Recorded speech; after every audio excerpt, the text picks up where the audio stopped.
এল নিনো প্রশান্ত মহাসাগরের পানির অস্বাভাবিক উৎস হয়ে ওঠার একটি প্রাকৃতিক জলবায়ুগত প্রক্রিয়া। কিন্তু এই স্বাভাবিক প্রক্রিয়ায় কখনো কখনো বদলে দেয় পুরো বিশ্বের আবহাওয়া, বাড়ায় তাপমাত্রা, সৃষ্টি করে খরা, বন্যা আর খাদ্য সংকট। আর এবার সেই এল নিনোকে ঘিরেই বাড়ছে নতুন শঙ্কা।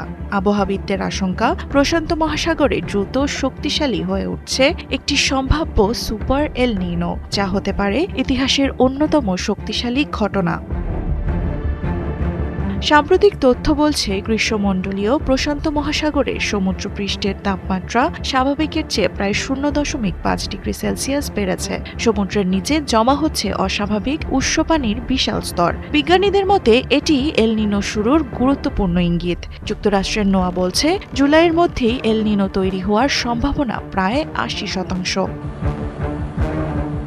তবে একটি বড় প্রশ্ন এখনো রয়ে গেছে, ট্রেড উইন্ড কতটা দুর্বল হবে। কারণ এই বাতাসই এল নিনোকে আরও শক্তিশালী করতে পারে, আবার থামিয়েও দিতে পারে। এদিকে 2027 সাল হতে পারে ইতিহাসের সবচেয়ে উষ্ণ বছর, আর বৈশ্বিক গড় তাপমাত্রাও বাড়তে পারে প্রায় 0.2 ডিগ্রি সেলসিয়াস পর্যন্ত। এমনটাই আশঙ্কা করছেন বিজ্ঞানীরা। বৈশ্বিক তাপমাত্রায় এল নিনোর প্রভাব হতে পারে ভয়াবহ। সাধারণত এটি পৃথিবীর গড় তাপমাত্রা বাড়িয়ে দেয়, ফলে পূর্ব আফ্রিকা, দক্ষিণ আমেরিকা ও এশিয়ার কিছু অঞ্চলে বন্যার ঝুঁকি বাড়তে পারে। অন্যদিকে অস্ট্রেলিয়া, ইন্দোনেশিয়া এবং মধ্য আমেরিকার অনেক এলাকায় দেখা দিতে পারে তীব্র খরা ও দাবানল। এতে কমে যেতে পারে কৃষি উৎপাদন এবং বাড়তে পারে খাদ্য সংকট। মধ্যপ্রাচ্যের চলমান পরিস্থিতি এবং সারের দাম বৃদ্ধির কারণে পরিস্থিতি আরও জটিল হতে পারে। ইতিহাসে এখন পর্যন্ত মাত্র 3টি এল নিনো হয়েছে: 1982 থেকে 83, 1997 থেকে 98 এবং 2015 থেকে 16 সাল।